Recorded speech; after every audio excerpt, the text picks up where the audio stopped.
All right, so we're live. You know what? Hey, I see our guy down below here. Let's just bring him in, man, since we're Oh, is he here? All right, there he is. Hello, what's my going fellow on? DILF. Cheers. What's happening, brother? Here, sir. How you doing? Nice to meet you, Drake. You too, brother, man. Hey, is there a mic control on your mic there? Am I a little loud or what? No, you're coming in real You're soft. quiet. Oh, really soft. Okay, yeah, it's probably. Let's see. That's what she said. How about this? That ain't better? That's sounding better. A little bit more. Check. Level up, level up. Test. Cash. Credit card. Is that any better? That's good. That's good. Okay. That sounds good. What's up, Veronica? All right, so we've got Dilf in the house. Dilf. USA. Dilf. USA. That's what they used to chant when Hacksaw Jim Duggan would come out, and that's what I always think when I think Dilf USA. I go, ho! You know, you used to come out with the big 2x4, make stupid faces, and march around the ring. He's one of my favorites. Hell yeah. All right, so I'm gonna switch places with you here, brother, so that when I put the comments up, I don't block your beautiful face. Ooh. The beautiful people. See, I'm living the DILF lifestyle. I'm, visiting with my children in New York, and I'm in my daughter's room doing this interview. So I got a teenage girl's backdrop as my backdrop. Brother, it doesn't get better than that. No, it doesn't. It does not. So in New York, visiting family, you staying out there for the holidays? No, I'm just here until the 19th, and I'm actually, it's cool. When you go through a divorce, it's so freaking annoying, man. There's so many things about it. If you really care about your kids and just not being able to be with them every second and having to split and share holidays, it's the worst. But I got it in my head all of a sudden. I'm like, you know what? If I can't be there with them on Christmas Day, I'm going to create my own Christmas Day. And I kind of modeled it in my mind after Festivus, Festivus for the rest of us. So I'm like, we're not going to do any airing of grievances or whatever, but I'm like, I can invent a holiday just like that asshole on Seinfeld did. And so I've been planning what will be the tournament, the gaming tournament. We are going to be doing games, and people are going to be basically winning Christmas presents, and I've like just an elaborate plan for the 17th and the 18th. We're going to be 2 days of intense games, and may the best man win. And I'll be like, all right, you won. Who gets a present? It's the winner. so I'm going to like string out the presents, and it's an additional holiday. I'm like, sure, you can still go celebrate Christmas with mom and your grandparents, but you'll celebrate Festivus with me. Dude, that sounds wicked cool, man. Yeah, I'm excited about it. So we're taking a different effect on Christmas this year too, man. I'm tired of throwing away money for stuff to just get put in closets and never get seen again. I feel you. So we're heading out December 26th for LA. We're going to do Disneyland, Universal, and then we're going to take an 8-day cruise down to the Mexican Riviera. Hell yeah, that sounds like freaking fun. Give them some damn memories. That's it, brother. Create memories instead of stuff that collects dust. That's great. Thumbs up. It'll be a good time. So we got people coming in. We got Darren. We got Veronica. We got Don Sweet. Everybody. What? Can somebody send me the link to share this? Julie wanted to turn in. My girlfriend Julie, who's a producer. I sent it. It's on the. I tagged the DILF page. I just got to it. I just been so busy with. Okay, cool. I'll try. Randy Snider saying hello to Jesse, but what about me, Randy? Hello there, huh? What about me? What about Robby? Yeah. Are you dissing my guitar player? Do I have to stand up for this guy? Are you saying that he's not as important? I got this on the conky on the head with it there. Are you saying I'm sort of what? What about Drake? I'm doing an interview. What about him? Just kidding. Come on, Drake. Well, there went Robbie's microphone. We just muted his ass since he's going to be Mr. Sly Guy. We can do the rest of the interview without him. Don't worry about it, Jesse. All right, sweet. Get out of here. You want to talk again, Robby? Did you have something you wanted to say, Robby? Do I? Do you? You should. So, man, how in the hell did you guys come together to collaborate on DILF? Well, it's a great story, but you know what? I guess from Robbie's eyes, and then I'll take it from there. All right. So basically what happened was we we were in a situation where, well, I guess it's no secret now that Jack had surgery. It was a year ago. He had an emergency surgery on his colon. He had to go in. No one was supposed to know it at the time, whatever. But so we were playing the Canyon Clubs. We had Mount Clair, and we had so with the other one, Santa Clarita. And we wanted to get some singers to fill the evening and just go out and call it the cover band, play a bunch of covers. So Dan reached out to some people. I reached out to some people, and Jesse was one of the people Dan reached out to. And I still remember him walking into the venue with his mohawk. I went, you guys got a mohawk. All right. But we did 6 songs, and Jesse was the only singer that did 2 nights. He did both nights with us. And it went really well. We had a good time. And it just kind of, shortly after that, Jesse had called me and said he was like getting ready to he'd kind of given up on the business, and that it kind of motivated him by playing with us. And he asked me if I thought, it'd be fun to do some covers and go out and play and then talk about doing some original music. So the idea of the band was to go out and do covers and just kind of build it, let people see us play, doing this whole thing, and then start adding some music. And so that's exactly what we've been doing. Yeah, we really manifest destiny, I would say. I mean, we did exactly what we said we were going to do. To go back further beyond, beyond that, because it was fortuitous. Our bass player, who's not here with us, Dan McNay, was fucking amazing. Shout out to Dan. Love you, baby. Dan very sweetly, had played with me a number of times, or I don't know if we'd actually played together. Maybe we had one or two times.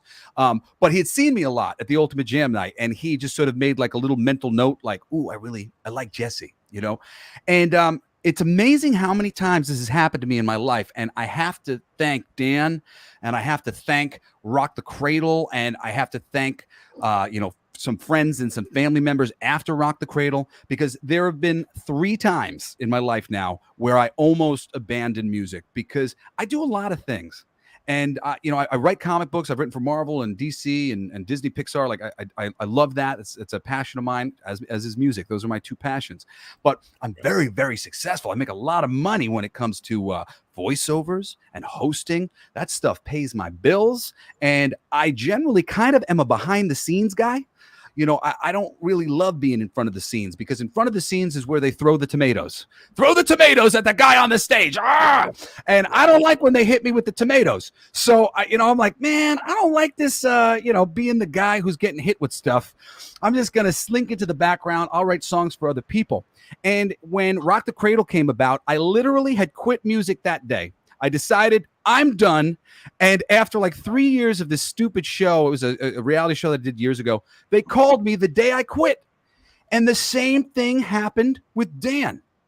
The day I was literally seriously talking to my girlfriend, I'm like, I'm just thinking it's breaking my soul to perpetually put myself out there. I write music that is my soul on display. It's not me like posing. It's me going, hey, here's a little piece of my heart. Do you like it? And not getting the reaction from that I wanted was killing me. And I was just like, it's just not worth it. I'll exercise this in another way. And just sure enough, like within minutes, the phone rings and it's Dan talking to Julie, who knows that we've been dating. And she's like, hey, would you think Jesse would like this thing? And it was such a compliment to get, Robby and Dan and, and Dickie, who used to play with them, they're session guys. They are hired guns. They are top line musicians. And to have these great musicians go, hey, we would love for you to come join up with us for these shows, it was so much respect being shown to me after a lot of years, and honestly, of not really getting a lot of respect at like the Ultimate Jam night and in that scene. So it warmed my heart and softened my position all of a sudden. And I went, all right, okay, I'll fill in and I'll do these 2 gigs. And then when I went down and did the 2 gigs with them, it was great. That they're just such a well-oiled machine. They're such great players. And I just found myself going, oh my God, it's been so long since I was with a group of guys who had been playing together long enough that they could sound this tight and this good. Right. And I had gone behind the scenes, and largely, like, I made an album called Come With Me If You Want to Live with one of my best buddies, Michael Naranjo. Michael Naranjo and I have never met. He's in South Africa. I'm in California. We did everything that we did over the internet. And so this idea of having a band that knew each other and knew how to, like, you know, listen to what the other person was playing and feel them out. And I just went, holy shit, I have the opportunity to see if I could get these guys together and we could do something together, because we had played and it was great, man. We really had a great time. Robby, I originally wanted to call the band the Flying Monkeys because Robby jumps around, you know, he's kind of just doing these pinwheels, spinning around with, you know, with his guitar. And I'm, you know, a jumper. I'm a jumpy spider, flopping around the stage, jumping off the stage, being a nut. And having some people there that were matching my energy, that were appreciating my desire to get something from the audience, to get them engaged, to do something that was fun and have people remember the night. I don't want to just play a bunch of songs that people know well. That's not memorable. Hey, I turned on the radio and I heard a bunch of songs that I liked.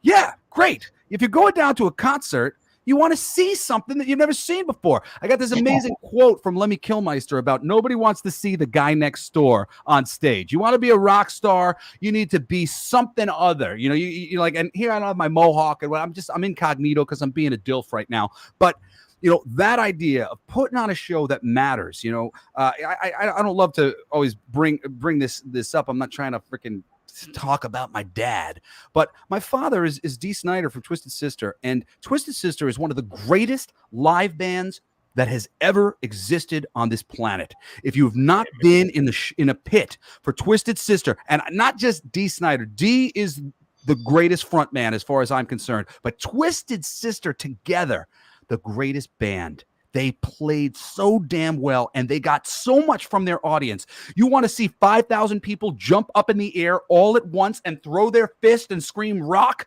Go down to a Twisted Sister show. You can't anymore, unfortunately. But that's what I grew up seeing. I grew up seeing a puppeteer who was turning the audience into his machine that he could control, and they loved him for it. They appreciated what was being unlocked inside of them. They were able to have a good time the way he seemed to be having a good time. And that's what I wanted to do. It was about sharing emotion with an audience. It was about giving them a little piece of my heart to go and give them permission to have fun and to enjoy music, you know, and let off a little damn steam. We're all so repressed and stressed out. We need outlets for this shit, you know. It's the masculinity, you know. Everybody, the women have masculinity, the men have masculinity, and we need a outlet for it, because if it's not let out, then we become assholes and jerks to each other, and that's not what we like. But to be in a rock show or to go to the gym, you can get rid of some of that energy. And if you're not going to the gym, come down to the rock show. We got your back. And that's what I wanted. And that's what I saw with Jack Russell's Great White. When I was playing with those guys, I was just like, there's so much energy here. They're so good at what they do. They still love it. They're not jaded. And that's another thing. Oh boy, especially if you're out in Los Angeles, the musicians out there have gotten so jaded. They're all up their own asses. They're so worried about how they look and how they appear. And I remember Julie, my girlfriend, she was pushing me to do Fight for Your Right to Party, because she'd seen me do that just at karaoke, because I love that song. And she went, you got to do Fight for Your Right to Party. And I didn't put it in the set list because I didn't realize until afterwards that I thought, oh, well, Fight for Your Right to Party, I don't know if that's like going to be the best showcase for my voice. Fuck that. The best showcase for my voice is the thing that connects me with the audience and makes them understand that I'm here to have a good time and I'm on their side and this is great and let's do it. You know, that is what people are looking for. And I realized on my way home from the show that I was being a prissy rock star from Los Angeles who didn't play Fight for Your Right to Party because it wasn't going to make me sound like Robert Plant. Hell yeah, man. Fight for Your Right to Party. I'm from New York, man. And I love going, oh, yeah. So that was fun for me. I kick ass doing that song. And I should just do what feels good to me and do what makes me smile and makes me laugh. And I learned like so much playing with them. And I got motivated. I got on the phone with each one of them. I called them one at a time. And I basically told them everything that I just told you. And I went, this sucks. And we could do it better. You want to try? And Robby went, all right. And Dan went, all right. And Dickie went, all right. And unfortunately, we had to go with a new drummer now. But we're freaking just aimed at exactly what we want, which is fun. And that's like the way we came up with the name Dilf USA. So fun. We were just making jokes between each other. And eventually we came up with the name for the band. And we were all laughing so hard and smiling so big that we went, that's it. That's the name. And that's how we've been approaching our live shows. We do a song called We Want Some Pussy that 2 Live Crew used to do. We do it to the music of AC/DC. And again, it's about letting people let off steam and have a good time and celebrate sex and celebrate drinking and relax, guys. We don't have to be repressed all the time. It's the weekend. It's a night. You're at the bar. Relax, chill out. You're in good hands. And I think it's all working exactly as we planned. What do you say, Robby? Yeah, and there is new news on that 2 Live Crew stuff. I haven't had a chance to talk to you regarding that, which I'll bring sweet. I'm so excited, man. We have a recording of it that is. It's really sick. Robby outdid himself. It took a while for us to totally get there, and with notes from our bass player Dan, we slowly honed in. And really, I was really glad after the fact that Dan was kind of resistant to what we were doing, because his notes, even though I didn't really want to take them because it was like took a lot of work, but he was right. And I was glad that we went back, we did those things, and it is sounding so damn good. I'm so excited to hear what 2 Live Crew has to say, because we're going to be sending it to them. And they already have it. They got it yesterday. They got it yesterday. And they responded today, and they like it. And they are very interested in doing something, but there's only one hiccup, and it has to do something with some attorney or something. But we'll deal with that, and we'll see. Because there's a guy who actually owns the masters. They don't own them. Oh, so cool. Awesome.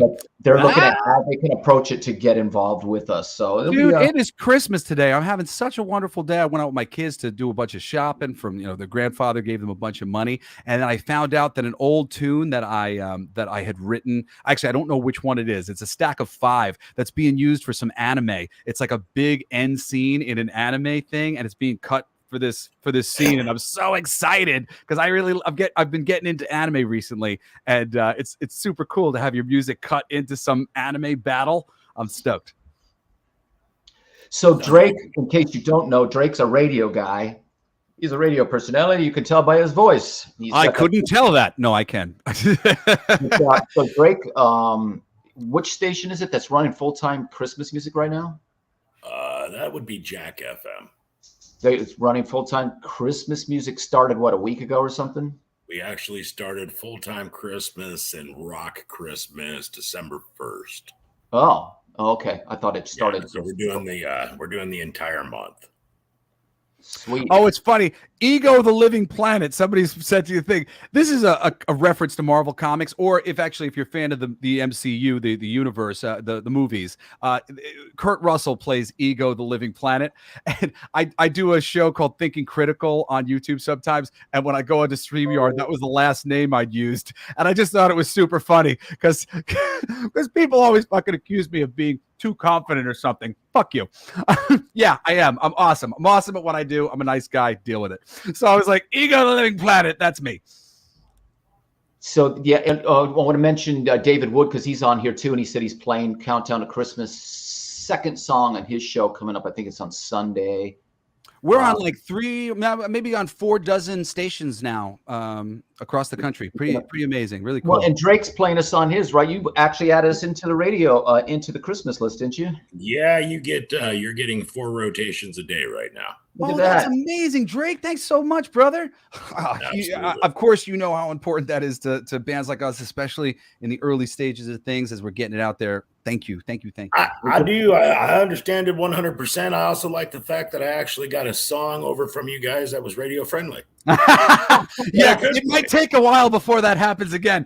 The next one. Yeah, I'd like to play She Shit the Bed, so I cut off her head, but I'm pretty sure I'd get a couple notices from the FCC. See, this is the sort of fun I like to have. Right. So voiceover work, you and I are going to talk afterwards. Oh, absolutely, brother. You got it. I am literally the best person to talk to about voiceovers, because unlike the 99.9% of voiceover people, I've actually worked in every individual specialized version of voiceovers: narration, promo, commercials, books on tape, I'm blanking out. Video games, animation. Those are mostly the 7 that are the big ones. But each one of those is its own monster, and I've just kind of gotten lucky in that I've been able to work in all those fields without realizing how different they all were. But then once I got into each one, I learned about them. So when I meet people, it's really, I just need to know, what are you looking to do, or what do you want to know? Because I've taken so many classes, and like, I mean, just to meet people and to sharpen my skills, and that's what I do. Use my voice. I've been talking to a lady, Jody Best with Best Pet Promotions. She's an agent and promoter. And she's like, man, you spent your entire career promoting other people's voices. It's time to do something with yours, because we all know that the live DJ is a dying breed. You got such a great voice, Drake. I until you asked, I was like, I didn't listen to the quality, but man, it's really very rich in tone. Yeah. Oh my God. There's so much texture. That's like, you can't buy texture. Right. Actually, you can't buy texture, but you can get it by running out like a crazy person every night since you're a teenager onto stage and screaming your head off in a smoke-filled room.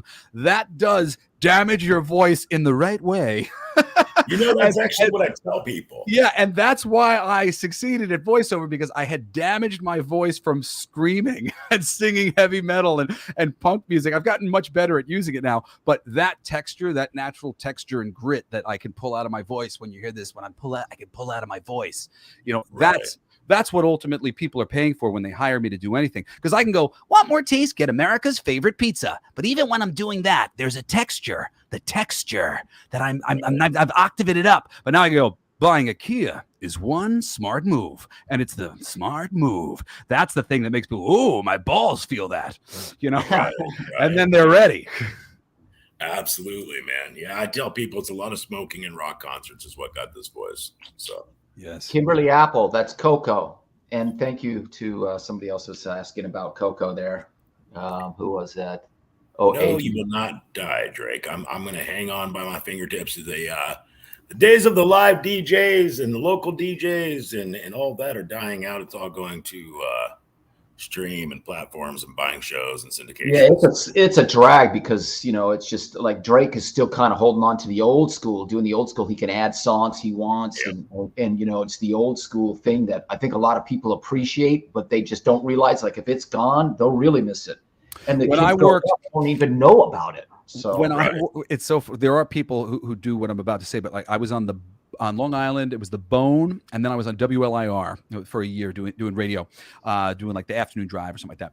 And you can take it off of the system. You can turn off the computerized system. You can hit pause, and you can slip in anything you want. It's a matter of who might notice. And the smart people like me paid attention to when their bosses were listening and when their bosses weren't really listening. And there were times when you could get things on the air, and I would change things up, because, oh my God, as a radio jockey, songs that I loved, I came to hate. I hate Cold Hard Bitch. I heard that song so many times that year, I wanted to murder myself. Modest Mouse, that song by Franz Ferdinand, Take Me Out. Holy shit. Those things were being played like once on the hour or every other hour, and 5 days a week. By the end of the week, you were like, kill me now. Right.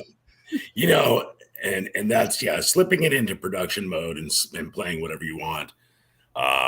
I got to the point where I just don't give a shit what the boss said about it, and my ratings speak for themselves. So I'm going to play what I want to play, and I'm going to play, local demos and local bands and give them the promotion that they deserve. Because here, good man. Being a DJ is supposed to be about. I love it. Right. Robert wanted to hear you say you should be an announcer for wrestling. I think that's what you should do. And here comes the Undertaker. He's coming down. Drake, say, Luke, I am your father. He wants to hear you do that. Luke, I am your father. How about you got a great voice, Drake. You really do. Greg Kessler from Ohio in the house. Oh yeah, Dave Wood says Countdown to Christmas, second song on my show this Sunday night. Thanks so much, Dave Wood. That's so awesome, man. Thank you so much. Hell yeah. And he plays shit the bed. He can get away with that. Hey, Randy Snider's in the house. Randy too. Snider, I got to call out Randy. Randy, we shot our live portion for the Shit the Bed video at the stage on the side of his house. He doesn't have that house anymore, but for free, Randy got us down there. We look amazing on that stage and helped us bring a whole bunch of people down so we could have a live thing. Thank you, Randy. And then Randy is the man with the tambourine at the end of the Countdown to Christmas video because we had to reward him by embarrassing him in our Christmas video. Love you, Randy. That's cool, man. So let's talk about Countdown to Christmas. Sure. What in God's name brought the inspiration? No pun intended. Well, the song, the sweet. I'll get to the funny answer and the real answer. The real answer is I wrote that song 5 years ago, and my mom is like Mother Christmas. She would single-handedly turn mansions of various sizes into Christmas Central, and it would start on December 1st. Sometimes she'd be running a little late and she'd be feeling really guilty about it, but I would spend the month of December living in a winter wonderland. It was so beautiful in my home. It was unbelievable. So I remember being young and hearing the 12 days of Christmas and like balking at that, like 12 days. It's like 25 days. You've missed half of the days of Christmas. And like, I always had that in my head. I'm like, on the first day of December, we start our countdown to Christmas, not freaking 12 days from now. Seemed kind of arbitrary. So, right. That just came out of me one day from that inspiration of my mom. And really it flew out of my mouth very naturalistically based on the experience that I had growing up, which was that my family had these insane Christmases, even when we had no money. And I didn't know for a long time because I thought Santa Claus was doing everything. As it turns out, that wasn't true. It was my parents. They were doing things when we had no money. I didn't believe that my parents could do it. I knew they were in a really bad time at different times. And Christmas was around, and Christmas was insane. I literally was kind of upset with my parents when I eventually found out. I'm like, I haven't been giving you guys enough credit. We've had amazing Christmases even when we were broke.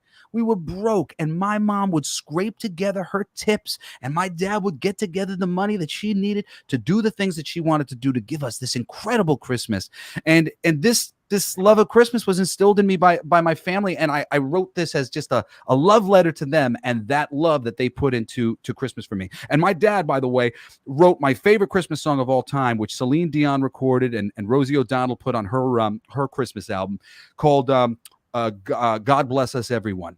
And it is incredible. Yeah. If you haven't heard, he finally recorded a version of it recently with a great metal singer who I'm forgetting off the top of my head right now. But look that song up. It's incredible. And it just all speaks to, he wrote that for my mom because my mom loves Christmas. And it's really just, it's something. It Twisted Christmas album, it came from my family's love of Christmas. JJ French said, let's do a Christmas album. And my dad said yes, because he loves Christmas. And that is just so part and parcel of the Snider family. And for me, it was like, I have to give this energy of this real love and excitement about Christmas, about how great it's going to be, something to look forward to. I had to put it into a song.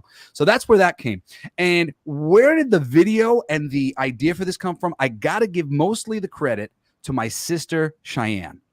We had this idea that we were going to go Christmas Carol and that maybe people were a little iffy on the song because it was too rock and roll or whatever.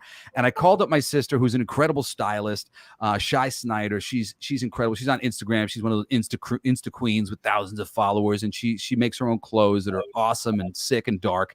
And I said, Shy, you're my stylist. What do we do? What do we do for the band? And she said, go in corpse paint. And I went, what? She's like, go in corpse paint. I love juxtaposition. And I said, okay, that's okay. Yeah. Okay. And we just started thinking about it. And we're like, yeah, that's a good idea. And we had a good friend of ours, Izzy, come down, and she loves to do corpse paint on herself. She'll go down to cool, heavy metal concerts, to death metal concerts, all made up. And we're like, we know you can do it, Izzy. And she came down and she made us up, and it was amazing. It worked out exactly, like we hoped. And, but really, credit to Cheyenne Snider. You did it, girl. You killed me. Thank you. You helped. Yeah, it was a pretty amazing day, really. That whole video shoot, the way it came together, just all in one day. I mean, they talk about getting a video of that quality shot in a day and edited within a couple of days, and even the song being completed the way it was, because the whole way it unfolded was it just, you know, meant to be one of those kind of things. So yeah, thank you to Robby, actually, just real quick, and you continue, Robby, but thank you to him. It's all his fault, because like I gave this to him last year, and it was such a sweet compliment that he didn't forget. And it started getting close to Christmas, and all of a sudden he sends this Christmas song to me, and I was like, oh wow, I'd been trying to record it just as a gift to my family. Just like I just wanted to just get a little demo of it to give it to my family. Like, hey, go, I wrote this for us, you know, not to release it, just to record it. And all of a sudden, The Magic of Christmas, that's the name of the song. But all of a sudden, the magic of Christmas was Robby sent me this song out of the blue. Just there it is. It's finished, you know, like close to finished. And then we worked on it. We got it done really quickly. And like he said, too, we even had a friend of ours, Scotty Carnegie, who happened to be a drumline drummer. And he had one of those drums that you hang around your neck. And he was willing to come and play Santa for us. And it was like, how did this work out so well? Right. You were saying, Robby. Yeah. Everything was just like that. But the roots of it really started a year ago when Jesse came over the first time to do original stuff. And it was interesting because he goes, yeah, I've got all these songs, like, I don't know, 300 songs. And I'm like, okay, I've heard this before. Literally, I've never told Jesse the story, but I've told other people. I go, yeah, okay. So he comes in, he goes, well, and I got 30 that I'm going to present you. I'm like, okay. And then all it is a notepad. And he sits there like, okay. And he's kind of looks at the title and he goes, hold on. And then all of a sudden he just, boom. I was like, what the fuck just happened? And he says, 1 to 5. And I was going, okay. And I started rating them. We went through 30 songs just like that. And each time it was the same thing. Okay, hold on. Then God's beating on his chest. He's singing some ideas and shit. And I'm like, holy shit. Okay. We got through 30 of them. I went, wow. And he goes, yeah. And he opens up, I got pages more. And I go, you weren't fucking kidding, were you? He goes, he said 300. It's actually over 1,000. It's like 1,300 at this point, because I just keep writing them and I can't get them out of me fast enough. And if it's not good, I don't save it. So like, you know, so there's nothing that I share with anybody that really sucks for the most part. The sucky ones usually are very kitschy and kind of interesting. That's why I save them. But like, I only save shit if it's really interesting, if it speaks to me, or I really think it's good and it can be something. And I write in a lot of genres. So then it's like based on the project that I do, I'll corral a whole bunch of things together and I'll be like, okay, I think these might be good specifically for this project. So those were the 30 that I gave Robby. And I actually have kind of adjusted my criteria for what's a good DILF song since, you know, as we've been doing it, it's been adjusting. So I've been honing in what we represent and what our shit's going to sound like and what kind of humor and what kind of edge it'll have. But, you know, those were the first bits of, you know, things that I presented to him. And thanks so much for saying that, Robby. I appreciate it. Well, the Christmas song was, because then after that, he goes, well, I even have a Christmas song. And I said, well, shit, I want to hear that. So he started singing this idea and I go, I want to put music to it. So what I did was I put music to it, but it sat for a year. It was a year. And then I was like, a year later, I go, now it's time. It's time to do this. Let's make this happen. And then we had that NBC thing come up that we were hoping, you know, would been, you know, something for us. So it's a good excuse to get it going. So meanwhile, we're on the road every weekend. And we put together, we got Ken Mary to play drums on it. Thank you to Ken, because Ken came in a whim. We needed it fast. And he just knocked it out in a day, sent me tracks. And then I started tracking stuff and then brought Jesse in and he sang it. And then I would listen to it on the road. I'm sitting on the airplane, just listening over and over. And I was going, okay, get rid of that clean guitar, put an acoustic guitar, put piano, put some violin. All these things are coming to me. I was just listening to it over and over. And then I got home and I started working on it. And then it just came together fast. And then it was like video time, you know, and then the video was all, you know, they started throwing ideas out. And I was like, kind of like, okay, I'm just following along on this one. And we had to get our Christmas PJs and our Christmas sweaters and it well, was, yeah. And I mean, that was, you know, like to say it took place in one day, like, you know, it's really minimizing the process because, you know, all that stuff was preparation with me and Julie, you know, because she's our producer and she's our writer. So like, you know, her and I worked on it together, but she executed scripts and had to order all these, you know, lots of different materials that we needed to do the video. And the biggest thing was to get the reactions. we shot those reactions over the course of like a month. So every day we would drive to a new location where there were a number of people's houses that were volunteering. So we would basically do like 2 or 3 a night. And then a lot of times we would go to a place where we had multiple people there hanging out. And then so we would break them up into different groups and we'd be like, okay, first you guys are going to be this group. And then these guys are going to be this group. So we were able to bang out like a few here and a few there. And we had people sending them in. And of course, we had to, after the fact, match all the colors and get all these things. So it looks as though it could have been filmed in a day.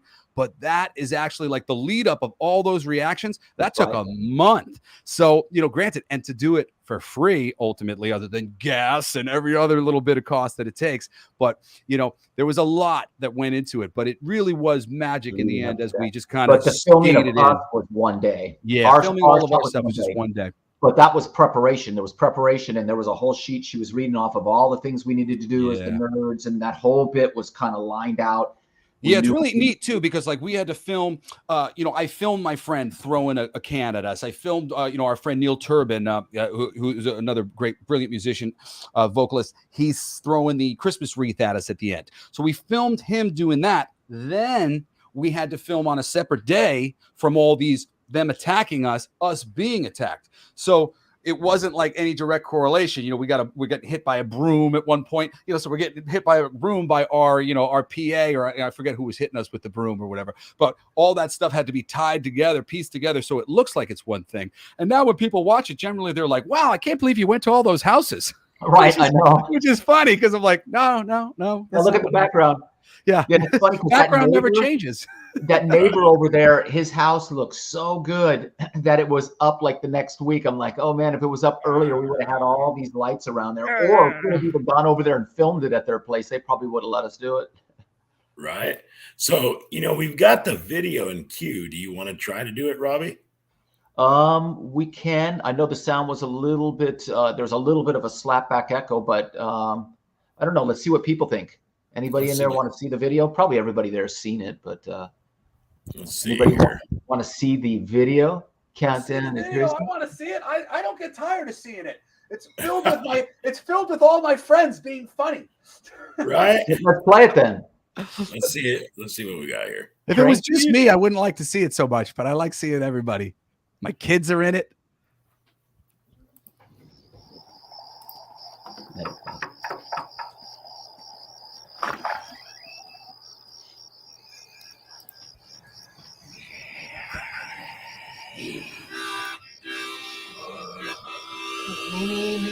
No, like this. Countdown to Christmas. Countdown to gifts. Countdown to smiles on all our lips. Countdown to peace on earth and peace of mind. Countdown to bliss. Countdown to Christmas. On the first day of December, we start our countdown to Christmas. Like all good things, it comes slowly. Anticipation gets us through it, but we don't want to wait to celebrate. We want it now, and not a second too late. Countdown to Christmas, countdown to gifts, countdown to smiles on all our lips. Countdown to peace on earth and peace of mind. Countdown to bliss. Countdown to Christmas. Lighting the tree. Decorations. Millions of light hearts. Millions of places. Searching slowly for just the right gifts that say I love you. Merry Christmas. But we don't want to wait to celebrate.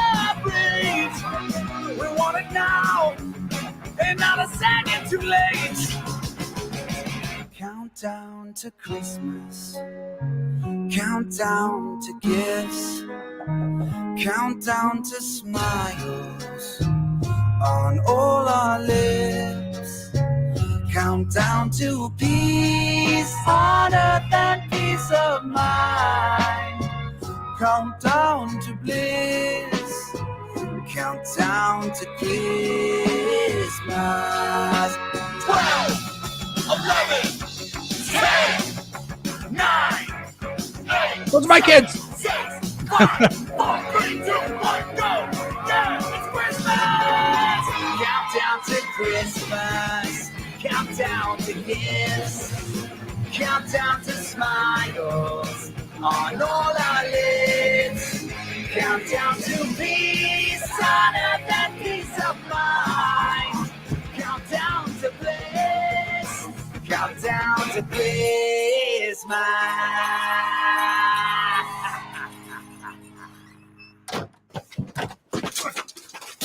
Let him go. Santa had nothing to do with it. Shut up, dirtbag. You can talk when I tell you to talk. Sorry, Santa. Yeah, the editing is just brilliant. It really is. I mean, everything is like, it took a village to do it, no question all, but the scenes he picked from volumes of stuff he had. Oh, yeah, my buddy Dave Marfield is just incredible. And so you know, good. the only bummer about it is that because we had so much, me and Julie, oh my God, we captured so much great stuff. So there was so much on the cutting room floor. I mean, things, you know, Julie just says all the time, like, oh, I really want people to see my brother Cody and my fiance and his fiance Tanya. They were in the door. There's like a bit where he's trying to figure out how to do the countdown and he just can't, like, he's just mentally challenged moment of like 1, 2, 3, but it's so endearing and sweet, but we're counting down. It's cut. So there's no time to appreciate that. One of our guys, Kerr, who plays the gay guy who's checking us out and gives us a little raised eyebrow. Oh my goodness, there is so much more material with Kerr. He's offering us money to come into the house. And his expression, he killed it. It was so damn funny. And I mean, just really just this concept, you know, which I think Julie came up with the idea to Christmas Carol, you know, because the initial idea was like counting down, and then we were going to have the band like kind of doing some different things, and then it just, everything just kept morphing, you know, over time and like getting better and better. And then once we had the Christmas caroling angle, then it was like, okay, well, if we have the Christmas caroling angle, then we don't need this original idea that started it. So like the first idea that I had was like, we'll do a video like this. And we just started working on it. We threw out that idea by the time we had put together all this other stuff. We were like, oh, we don't even need that anymore. We've got better stuff. And that's really the way you work. You know, you got to work organically. You know, I go, hey, we'll make it me because it'll be super easy to do. I get a present and I'm not allowed to open it till Christmas. And then when I open it up, the present sucks. It's a fucking advent calendar. And now Christmas is over. And you know, and then Julie's like, well, what if we cut back and forth with you guys Christmas caroling? And then like, oh, cool, all right, that's a better idea. So then that becomes the idea. Then it's like, well, how are we gonna Christmas carol? And you get on the phone with Shy, and she's like, death metal makeup. You're like, oh, that's really great, you know. And then all of a sudden, you know, we're like, corpse paint, sorry. And then we got, you know, Scotty, you know, all of a sudden can there, and he's gonna be our little drummer man. And now we're like, okay, so the band will meet Santa, and then it'll be after the math, Santa and the band decide to go Christmas caroling and corpse paint like idiots, and they get arrested. So I mean, literally the whole story came full circle completely organically with just sort of one person to the next person to the next person to the next person. And literally the initial idea that I came up with to start the whole thing, it's not even in the video. It has no presence in there whatsoever because it just naturally organically evolved into what the end result is. You know, it's really, I'm so proud of our team. We got a wonderful team. Dave Maccabee, who shot all of the live stuff with the band. Julie, you know, she shot everything at all the doors. So she shot everybody's reaction for us. And I directed all those scenes. And then Dave came and he shot and directed all of the band scene stuff. So, I mean, you know, just us tag team, everybody doing their part, coming in to do the stuff. And then Dave Marfield came in, who is an award-winning editor. And I didn't even know that. He's one of my best friends. He's been one of my best friends for 30 years. And I just found out that he's an award-winning editor. I was literally calling him about something else, telling him some of the problems that I was having. And he was like, are you trying to ask me to edit your music video? And I said, no. Is that something that you like to do? And he was like, I've won awards for doing that. And I'm like, well, then in that case, I guess I am. And now I'm asking. So he edited, and he had a surgery and a vacation to go on, and he had to do all the editing, all the coloring of all these stupid different locations that me and Julie shot. Everyone's a different door, plus people sending us material. Everything looked different. And he matched it all up, edited the hell out of it. Brilliant work. Seriously. So just well done. I'm so grateful. So grateful to all my friends. It's like really just amazing. And Robby too, just the production, like all of it. It happened so organically, so beautifully. It's a Christmas present for me. It's a Christmas present for me that I got my kids singing on that song. I got them in the video. Yeah. I was able to get that finally for my family to hear. I couldn't be more happy with it, really. I agree with Dave Wood that you guys should do an outtake video. Yeah, we really need to edit something together. Yeah. I agree with that. That'd be fun. Yeah. Lisa Williams, you are late. Ooh, Michelle Russell. I love Kix. I love Steve Whitman. They were one of my first favorite bands as a child. Kix was managed by the same management company that Twisted Sister was managed by, and I went in there and could have given a cassette tape of Blow My Fuse, and it blew my fuse. And they were one of my favorite bands. Well, I mean, they're still kind of in my heart one of my favorite bands, one of my first music loves. And of course, then my dad was like, here, the real Kix. They're called AC/DC. And I was like, oh, but Kix is amazing. And one of their songs, Don't Close Your Eyes, is one of my favorite ballads of all time. What a beautiful song. I've seen him sing that live, and it's sort of, don't close your eyes. I can't say, I'm being off pitch on it, but oh God, so good. Don't close your eyes. Love that song. All right, so we did count down to Christmas, dude. I've got to talk about She Shit the Bed, Robby. I'm sorry, I'm doing it. Yeah, please do. All right. You know what? I ain't even going to talk about it.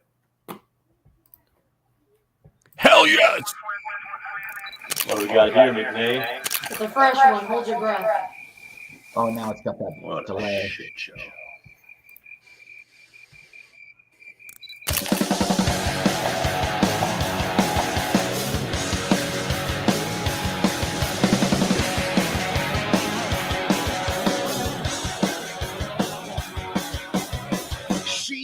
Me out with a feather. Objection, judge, I'd never. She's crying round, yeah, she's lying round town there. It's spreading round, yeah, it's all around town here. She shit the bed, so I cut off her head.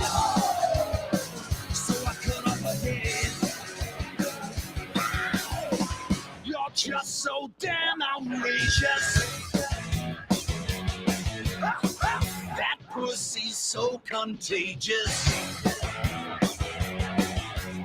She spread it round, oh, she shared it round town there. It's falling down, oh, it's all coming now. Yeah. She shit the bed, so I cut off her head. So I cut off her head.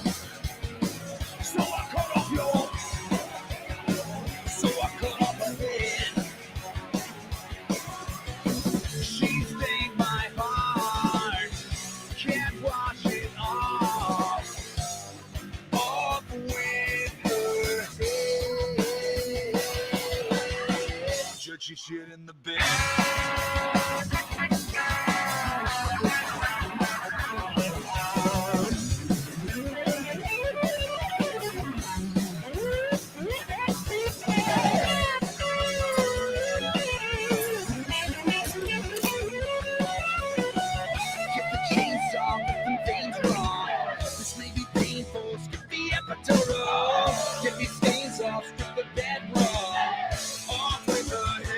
She shit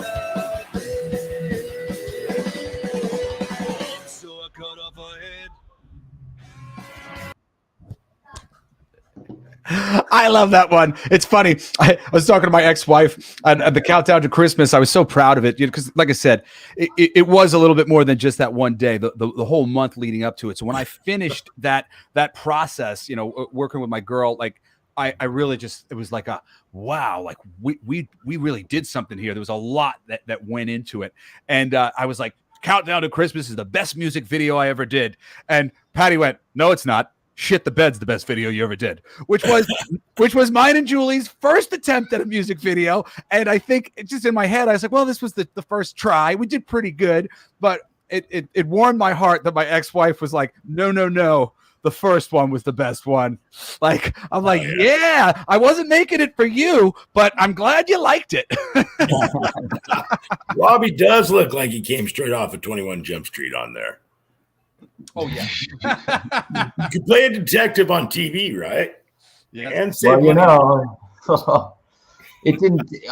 I probably did need more props. Like those glasses just put me in a different zone than just a badge. The aviators. Robby lights up. I learned about Robby. All you got to do is give him a prop, and he becomes the prop. In the Countdown to Christmas video, he pulls out these Ralphie glasses, these little Christmas Ralphie glasses, and all of a sudden he became the greatest actor, delivering the best little nebbish performance of this little sweet Christmas guy. And Dan has really embodied this like hyper macho masculine guy. He's eating a heart. He's wearing the Randy Quaid hat, that hat that Randy Quaid wears in Christmas Vacation in the Shit the Bed video. Like, so for me, it's like Dan's like toxic masculine, and Robby's like overtly, the meek, and then I'm right in the middle, just like fucking crazy energy incarnate, and I love it because it's really shaped who everybody is. So before every music video now, I'm just going to deliver a prop to Robby, whatever's appropriate, so that he can become the prop. There you go. That's all it takes, Robby. You're a prop master. That's why he's so great on stage with the guitar. That's his prop. That's right. He thinks he's a rock star now. He is. As soon as the guitar's gone, it's all gone. The magic's gone.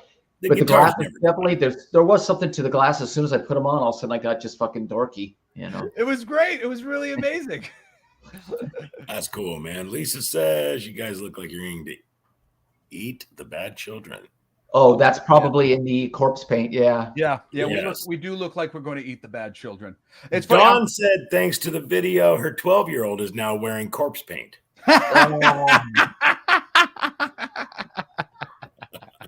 That's great. So what's next? We want some pussy. Will be next. We're still figuring out getting some of the bits together, but that's always next. We got ideas in our head about what the video will be, and we got some really fun ideas about what to explore. We're just wrapping up the track, so we'll hopefully in the new year, beginning of the new year, we'll have that wrapped up, and we're going to start that music video process. And then we're already in the studio working on just like kind of a half dozen tunes to have in the bank that we already intellectually wrote, so that we can have them recorded and be ready to release. My hope with this band was to be sort of Johnny on the spot. The cool thing about South Park is that they can, they're turning out episodes a week at a time, and then all of a sudden they can comment on what's going on right now. And I'm like, if we're really going to have fun and like laugh with society, we got to be like talking about the same things. We got to be able to kind of just show up and be a part of the conversation. Shit the Bed was that first attempt to do that, which took a little while for us to just get that first music video out. I mean, me and Julie, we ended up kind of redoing the first take. We did our first day and we were unhappy with how a lot of the footage came out. So we set it up again to do it again. And then the second time around, we got the things that we wanted to get, and we moved forward. So that one, by the time we were done getting it recorded, getting the video out, it was the recording was fast. We knocked that recording out really quick. That's true. That's true. But to do the music video, which is the harder, more time consuming thing, really, that just took a minute for us to figure out. But doing this, one at a time, we're figuring it out. We're learning. So it's just a matter of time. It's funny. Julie was getting approached. She was at this party with her dad's a city councilman in Orange County, and he was getting sworn in. she was there, and she was approached by Dexter Holland's brother-in-law, whose son has a band, and they apparently had all seen the video, loved the video, and they want to hire her to make a video for them. I was like, yeah, baby, we're doing it right. Nice. So that was a great compliment to the whole thing. Oh, I wrote down a couple people who made comments, and I wanted to acknowledge comments. Dave Wood, you're going to play Shit the Bed on the radio. Hell yeah, Dave Wood. He says he can play it because he's not a pussy. That's what he said, Drake. No, I'm just kidding. If you see a pussy, brother, you better come lick me, all right? Randy Snider, let's talk. Reach out to me, Randy. We'll talk. You're so sweet, man. And somebody mentioned that one of the nights that we played, that I played with Jack Russell's Great White, we were at the Canyon Club. One of the nights, the whole show is on YouTube. And if you look up, Jack Russell's Great White, and I think they got my name correct there with Jesse Blaze, you could see us play that first time. That was our first time ever playing. I don't even think we rehearsed for that gig.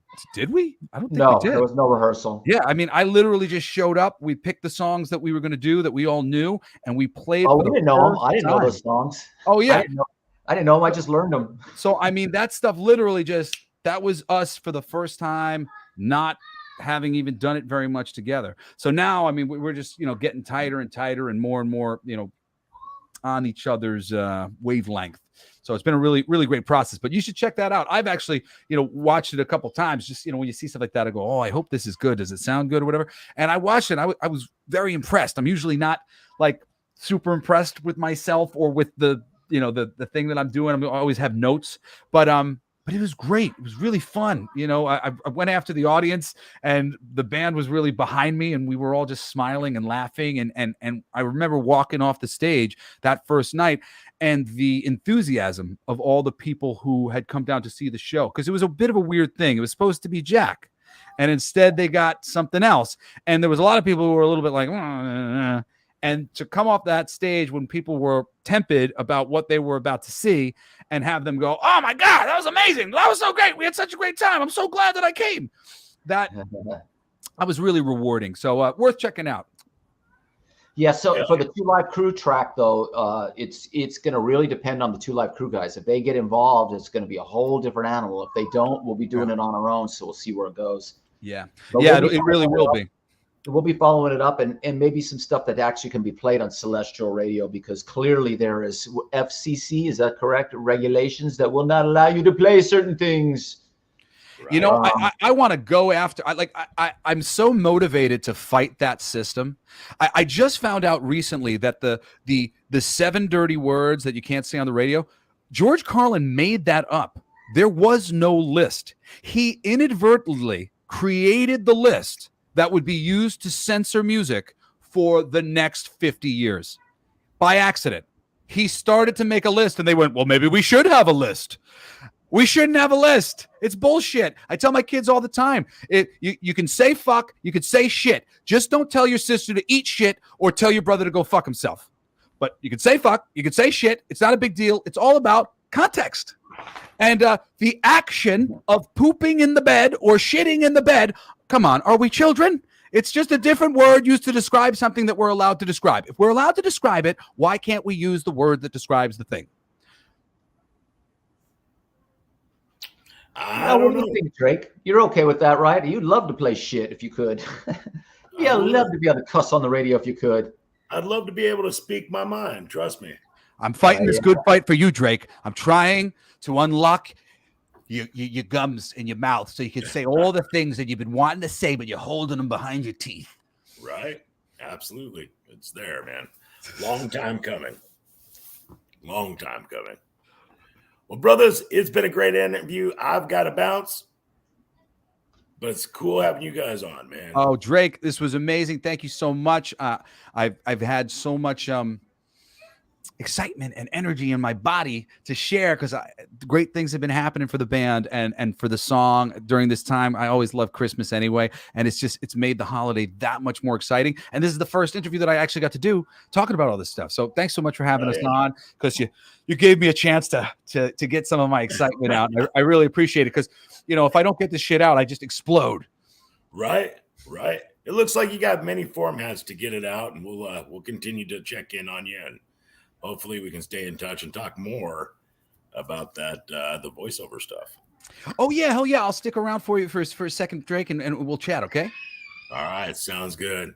All right, to everybody out there in the Hangout Live world, man.